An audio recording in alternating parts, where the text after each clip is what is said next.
Bonjour, bienvenue dans cette nouvelle capsule organisation. Elle a été réalisée sous les conseils de Johan Mas et elle vient en complément de la capsule précédente sur les 10 commandements d'une bonne DP. Au sein de l'IFRAS, on apprend le PPP SSM pour structurer son briefing. On va voir ensemble à quoi correspondent ces différents points. Premier P, présentation. Deuxième P, planification. Troisième P, protocole, mais qui concerne surtout les plongées exercices. Premier S, signe. Deuxième S, sécurité. Le M, matériel. Voyons ensemble le premier P, présentation. À quoi correspondent les présentations lors d'un briefing de palanquée? D'abord, rassembler. Veiller à ce que toute la palanquée soit présente et que tout le monde écoute. Le rassemblement est le premier contact avec le chef de palanquée, c'est un contact qui est important. Ensuite, prise de contact. Chaque plongeur va se présenter, qui je suis, mon brevet, mon expérience, mon club, ma fédération. Il est bon de poser les bonnes questions. Par exemple, as-tu déjà plongé en carrière? Vérification, évidemment, on fait un petit contrôle des carnets, si tout le monde est en ordre de visite médicale, en ordre d'assurance.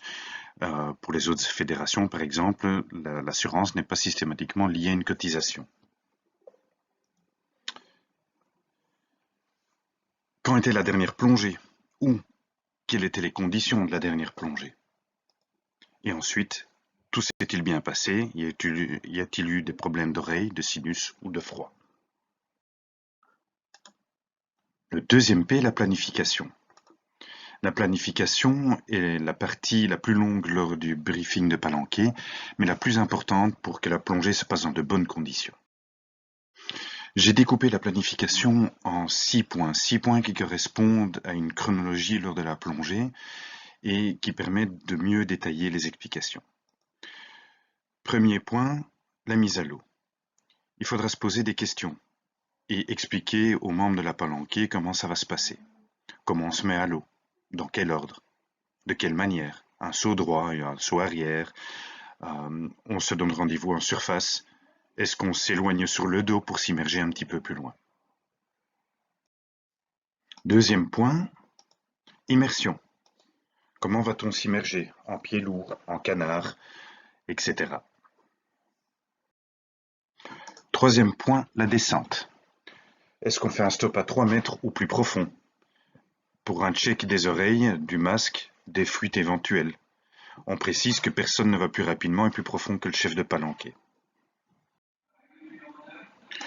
Quatrième point, sur le temps de fond. Sur le temps de fond, on va déterminer les places de chacun. On peut également définir qui va jouer le rôle de serre-fil. On va également définir le temps de plongée maximum, définir la profondeur maximale. En cas de plongée profonde, on peut également définir un TTS, un temps total surface. On peut faire un rappel des signes de mi-pression, d'entrée dans les paliers. Et alors, on peut également rappeler les 5 raisons qui vont arrêter la plongée. Un temps total atteint, une réserve d'air atteinte, un TTS atteint, un incident ou un rappel des plongeurs suite à un incident dans une autre palanquée par exemple. Cinquième point, à la remontée. Lorsqu'on va évoquer ce point, on va faire les rappels suivants, qu'il faut respecter la vitesse de remontée. On peut également faire le rappel que c'est le chef de palanquée qui est la référence pour la profondeur des paliers, qu'on va toujours prendre le plongeur le plus pénalisé pour le temps et la profondeur de palier. On peut également déterminer quel type de palier on va faire. Est-ce qu'on va le faire au parachute? Est-ce qu'on va le faire le long de la ligne de mouillage? On va faire un palier statique ou dynamique. On va également déterminer qui sort le parachute. Sixième et dernier point, la sortie. À la sortie, on va déterminer l'ordre de sortie. On va également rappeler qu'il est préférable de ne pas rester sous l'échelle à la sortie et de garder son détendeur en bouche lorsqu'on est sous l'échelle. Troisième P, les protocoles en cas d'exercice. Alors, cette partie-là concerne surtout les moniteurs lorsqu'il y a un exercice dans la palanquée, mais il est quand même très important que lorsqu'il y a un exercice dans une palanquée, que tout le monde soit au courant de cet exercice et comment va se dérouler l'exercice.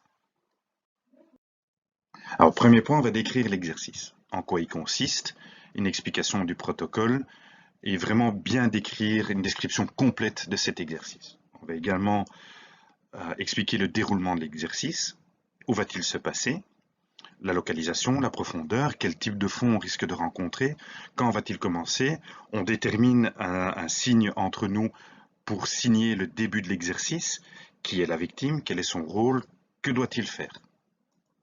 On va également voir ensemble les points importants, quels sont les points importants et primordiaux pour le bon déroulement de l'exercice, aussi bien pour la victime que pour le candidat, comme par exemple est-ce que le candidat gère son gilet ou pas, ou est-ce que c'est la victime qui gère son gilet ou pas.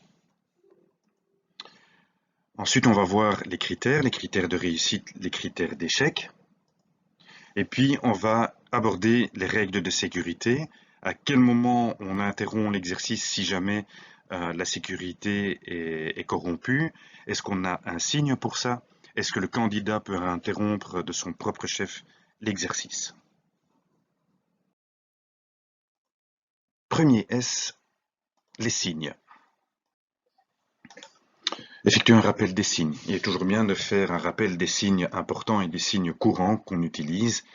Mais également un autre point important, c'est que lorsqu'on plonge avec des plongeurs d'autres fédérations et qui ont eu une autre formation que la nôtre à la LIFRAS, les signes ne sont pas toujours les mêmes. Par exemple, signe changement de gaz, se signe de cette manière-là dans la fédération française. Donc c'est un signe qui est différent de chez nous. Il est bien de déterminer un signe commun. Deuxième S, la sécurité. Dans la partie sécurité, il est toujours bien de d'abord commencer par un petit rappel des protocoles courants, des protocoles qu'on est censé connaître, que faire en perte de compagnon, en cas de mi-pression, de réserve, d'essoufflement, etc. Ensuite, une partie importante de la plongée en sécurité, c'est d'adapter sa plongée et les règles de sécurité à l'expérience et au niveau de plongée de chacun. On va également adapter la plongée aux conditions, telles que une plongée de nuit ne va pas se faire de la même façon qu'une plongée dans le froid ou une plongée sous glace, une plongée avec une visibilité réduite ou si la météo n'est pas favorable. Ensuite, on va parler de la sécurité active, qui est la sécurité en place sur le site, le bateau, etc. On va également évoquer le matériel. Quel matériel en place? Où est-il? Comment se le procurer? Dernier point, le M, qui correspond à matériel. Alors, cette partie-là peut être déléguée au CERFIL, bien sûr. Alors, on va évidemment faire un contrôle. Le matériel est-il complet? En cas d'embarquement sur un bateau, il est quand même préférable de contrôler le matériel avant le départ. Ensuite, on va vérifier le fonctionnement. Comment fonctionne le gilet de chacun? Comment fonctionnent les vêtements étanches de chacun? Faut-il larguer du lest ou pas? Où est-ce qu'il se trouve? Comment est-ce qu'on le largue? On va également vérifier que le matériel est opérationnel. Est-ce que tout fonctionne? Ordinateur, lampe, détendeur. Le parachute a-t-il été ouvert récemment? Le gilet est-il branché? Est-ce que les purges fonctionnent? Est-ce que tout ça est fonctionnel? Air ou gaz? Alors, les bouteilles sont-elles ouvertes? Est-ce qu'elles sont remplies? Qu'est-ce que j'ai comme volume embarqué? Ce sont des points importants à voir lors du matériel. Donc, je rappelle, 3P, 2S, 1M, présentation, planification, protocole, signes, sécurité et matériel. Afin d'aider les chefs de palanquée, voici quelques conseils spécifiques. Alors, petit conseil pour les plongées avec un débutant. On va rester près de lui lorsqu'il monte son bloc. On va également contrôler son équipement avec lui. On va le rassurer. On va faire un rappel sur les accidents mécaniques, expirer à la remontée, souffler dans le masque également, faire un rappel des signes, lui expliquer le fonctionnement de son gilet. On va essayer de placer le débutant côté paroi de façon à ce qu'il ait un repère visuel. Au débriefing, on va lui rappeler de ne pas faire d'efforts, pas de plongée libre, pas de troisième plongée et de bien s'hydrater. En cas de plongée profonde, il va falloir être attentif aux signes de narcose des différents participants. On va également demander de faire des signes clairs et visibles, rappeler les signes de palier de décompression. On va contrôler l'équilibrage. On conseille de faire des arrêts à 30, 40, 45 mètres et demander un signe OK à chaque fois. Tout ça pour être attentif aux signes de narcose. Que fait-on quand on passe à 100 bars? Comment ça se passe quand on passe sur réserve? On va également planifier les paliers. Que se passe-t-il en cas d'essoufflement? Et quelle est notre autonomie? Ensuite, les plongées avec des plongeurs qui plongent avec des mélanges différents. Il faut connaître le mélange avec lequel vos compagnons plongent, savoir comment réagir face à un problème, connaître les limitations de profondeur de ces mélanges et établir une méthode de décompression à utiliser en cas de problème.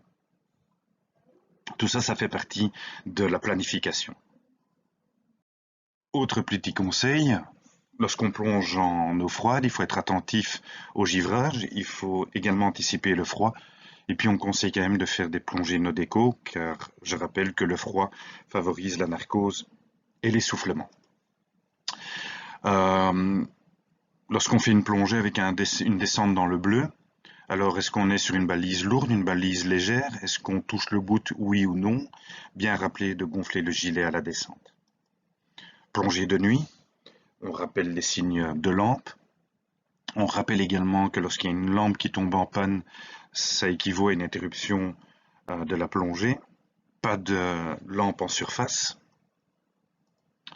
Pour les plongées sur épave, on détermine s'il y a une pénétration de l'épave, oui ou non. On rappelle les différents dangers qu'il peut y avoir sur une épave, les filets, les cordages, les tôles tranchantes, la faune.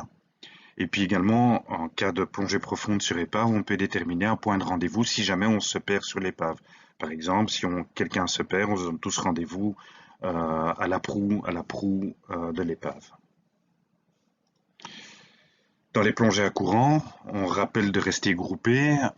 On rappelle également que lorsqu'on plonge dans du courant, il y a des efforts, donc on a un plus grand risque d'essoufflement, on risque d'avoir des turbulences et également qu'on risque d'avoir une consommation plus élevée.